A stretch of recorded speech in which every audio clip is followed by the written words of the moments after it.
प्रिय विद्यार्थियों नमस्कार। हम पढ़ रहे थे कक्षा 12 की व्याकरण संवाद सेतु। पिछला अध्याय आपने पढ़ा था साक्षात्कार लेने की कला, जो कल हमारा अध्याय समाप्त हो चुका है। अब उसी संवाद सेतु में अगला अध्याय है अपना विभिन्न क्षेत्रों में पत्रकारिता, क्योंकि आज के समय में हर क्षेत्र में अलग अलग प्रकार से लेखन किया जाता है। तो वो लेखन क्या है, कैसे किया जाता है, क्या उसमें ज़रूरी है, उन सब के बारे में हम पढ़ेंगे विभिन्न क्षेत्रों में पत्रकारिता। तो उससे पहले हम पढ़ेंगे शब्दावली। शब्दावली में हमारा पहला बिंदु है प्रौद्योगिकी। प्रौद्योगिकी कहते हैं विज्ञान के क्षेत्र में प्रयोग जन सामान्य की सुविधा के लिए तकनीकी रूप से निर्मित वस्तुएं, अर्थात सीधे भाषा में कहे यदि ये समझ ना आ रहा हो, विज्ञान के क्षेत्र में वैज्ञानिकों द्वारा ऐसी वस्तुओं का निर्माण किया जाता है जो आम जनता की सुविधा के लिए होती है। तो वो तकनीकी रूप से वस्तुओं का निर्माण किया जाता है। उन वस्तुओं को ही क्या है, प्रौद्योगिकी कहा जाता है। दूसरा बिंदु है अपना सामाजिक संदर्भ, यानी समाज के विषय में किसी घटना का पूरे समाज अथवा समाज के अधिकांश हिस्से को प्रभावित करना। यानी कई घटना ऐसी होती है जो पूरे समाज पर भी अपना प्रभाव डालती है, या समाज में कोई एक विशेष अलग समाज होता, जाति के आधार पर भी होते हैं, तो उस पर भी अपना वो प्रभाव डालती हैं। ऐसी घटनाएं सामाजिक संदर्भ के अंतर्गत आती हैं। तीसरा बिंदु है अपना तटस्थता, बिना किसी पूर्व आग्रह के, यानी अपनी जगह पर ही रहना, अपनी बात से टलना नहीं, किसी के पक्ष में ना रहना, किसी का कोई सहयोग ना करना, जैसे है वैसे ही बने रहना, अपनी बात से पीछे नहीं हटना, अडिग रहना, उसे कहते हैं बिना किसी पूर्व आग्रह के, यानी पहले से किसी के सामने कोई आग्रह नहीं करना। अगला बिंदु है सेंसर बोर्ड। ये फिल्म के क्षेत्र में जो पत्रकारिता होती है उसके संबंध में इस शब्द का प्रयोग किया जाता है। फिल्मों या फिल्म के दृश्यों की समीक्षा करने वाला प्राधिकरण या संस्था। अर्थात कहने का आशय है कि दुनिया में चाहे हॉलीवुड हो, चाहे बॉलीवुड हो, चाहे टॉलीवुड हो या साउथ की फिल्में हो, कहीं भी जहाँ फिल्में बनती हैं, उन फिल्मों का निर्माण होने के बाद सबसे पहले उस फिल्म को सेंसर बोर्ड का अध्यक्ष अपनी कमेटी के साथ उसको देखता है, ताकि उस फिल्म की कहानी या दृश्यों की समीक्षा की जा सके। क्यों? क्योंकि कई कहानी या दृश्य ऐसे होते हैं जो समाज के किसी रीति रिवाज या धर्म आदि को आहत करने वाले होते हैं, जिससे समाज पर बुरा असर पड़ता है, धार्मिक भावनाएं आहत होती हैं। तो सरकार उस फिल्म या उसके दृश्यों की समीक्षा करती है। यदि फिल्म में दृश्य सही है तो सेंसर बोर्ड का अध्यक्ष उसको अनुमति दे देता है। यदि दृश्य आपत्तिजनक है तो सेंसर बोर्ड का जो अध्यक्ष होता है, स्त्री भी हो सकती है, पुरुष भी हो सकता है, वो उन दृश्यों को उस फिल्म में से कटवाने की बात करते हैं। यदि दृश्य काट दिए जाते हैं तो फिल्म प्रदर्शित हो, नहीं तो उस फिल्म को प्रदर्शित नहीं होने दिया जाता। तो ये सारे कार्य होते हैं सेंसर बोर्ड के फिल्म से संबंधित। अगला बिंदु है हमारा वाणिज्यिक, यानी व्यापारिक गतिविधियों से संबंधित शब्द है ये वाणिज्यिक है। यानी व्यापार के अंदर जो जो भी कार्य आते हैं, कृषि से संबंधित लगा लो, या मुद्रास्फीति, मुद्रा विनिमय, मुद्राहास, मुद्रा का मूल्य, जो भी उतार चढ़ाव आते हैं व्यापार के अंदर, उन सब के बारे में चर्चा इसी वाणिज्यिक पत्रिका में की जाती है।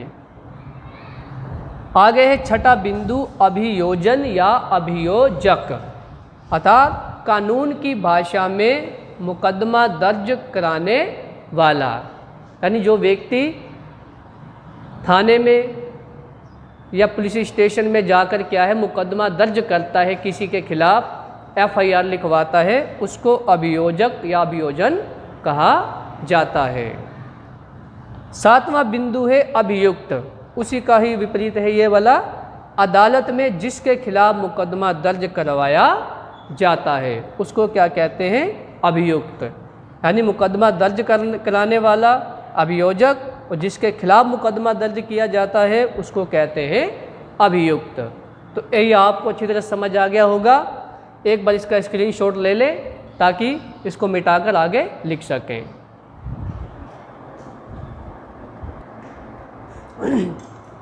तो अपना अगला बिंदु है 8वां, स्वतंत्र पत्रकार।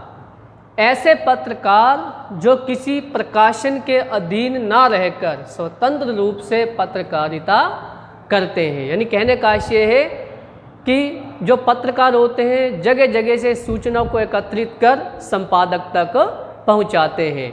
अब पत्रकार इतनी मेहनत मशक्क़त के बाद सूचना एकत्रित कर प्रकाशन तक पहुंचाता है, तो संपादक उसमें काट-छाँट भी करता है या अपनी मर्जी से जो सूचना उसको अच्छी लगती है उसी को प्रकाशित करने की जिम्मेदारी देता है या करवाता है।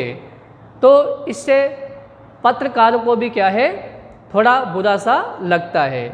इसलिए पत्रकार कुछ ऐसे होते हैं जो स्वतंत्र रूप से पत्रकारिता करते हैं, यानी स्वयं सूचना इकट्ठी करना, स्वयं ही उसको प्रकाशित करवाना है। इससे जो अपनी उनकी मनचाही सूचना है उसको वो प्रकाशित कर सकते हैं, किसी संपादक या प्रकाशन के अधीन ना रहकर। इसलिए ऐसे पत्रकारों को स्वतंत्र पत्रकार कहा जाता है जो किसी के अधीन भी नहीं रहते। उसके बाद है तकनीकी शब्द।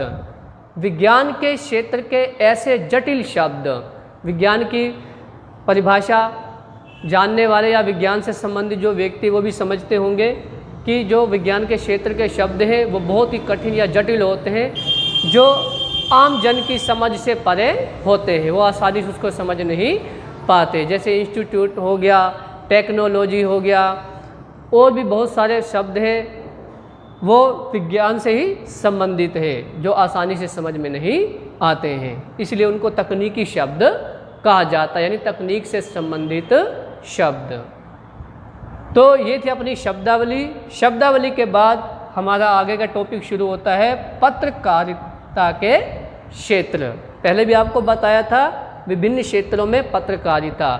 तो सूचना आज के समय में हर क्षेत्र की है, चाहे खेल क्षेत्र हो, व्यापार क्षेत्र हो या कानून का क्षेत्र हो, हर क्षेत्र की, विज्ञान का क्षेत्र हो, तो हर क्षेत्र की अलग अलग सूचनाएं हैं। और ये भी आप जानते होंगे कि हर क्षेत्र से संबंधित सूचना को पढ़ने वाले व्यक्ति भी होते हैं, यानी हर व्यक्ति की रुचि भी अलग अलग सूचना को पढ़ने की होती है। किसी को विज्ञान से संबंधित सूचनाएं अच्छी लगती है, किसी को खेल से संबंधित, किसी को फिल्मों से संबंधित सूचनाएं अच्छी लगती है। तो सबकी रुचि को ध्यान में रखते हुए ही पत्रकारिता को भी विभिन्न क्षेत्रों में बांट दिया गया है। तो पत्रकारिता के विभिन्न क्षेत्रों में हमारा पहला बिंदु है वाणिज्यिक पत्रकारिता, यानी व्यापार करने वाले, व्यापार से संबंधित जो लोग हैं वो वाणिज्यिक पत्रिका को पढ़ना बहुत पसंद करते हैं।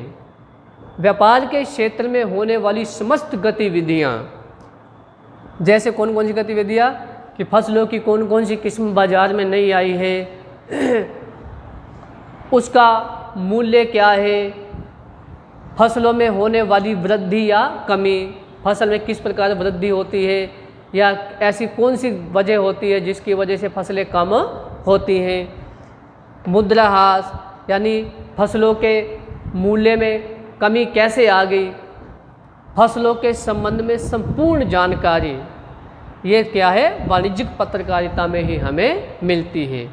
और भी फसलों के अतिरिक्त भी व्यापार के विभिन्न क्षेत्र हैं, जैसे कि बाजार का रूप, बाजार में भी क्या उतार चढ़ाव चल रहा है, किसकी मांग बाजार में ज़्यादा है, किस चीज़ की बाजार में कमी आ रही है, बाजार में मुद्रा का मूल्य क्या है, कमती है या बढ़ती है, सभी आदि से संबंधित जो सूचनाएं होती हैं वो वाणिज्यिक पत्रकारिता में ही दी जाती हैं। तो आज के लिए प्रिय छात्रों इतना ही, इससे अगला बिंदु हम आपको कल पढ़ाएंगे। धन्यवाद। अगर इसमें से कुछ समझ ना आया हो तो दोबारा संपर्क कर सकते हैं।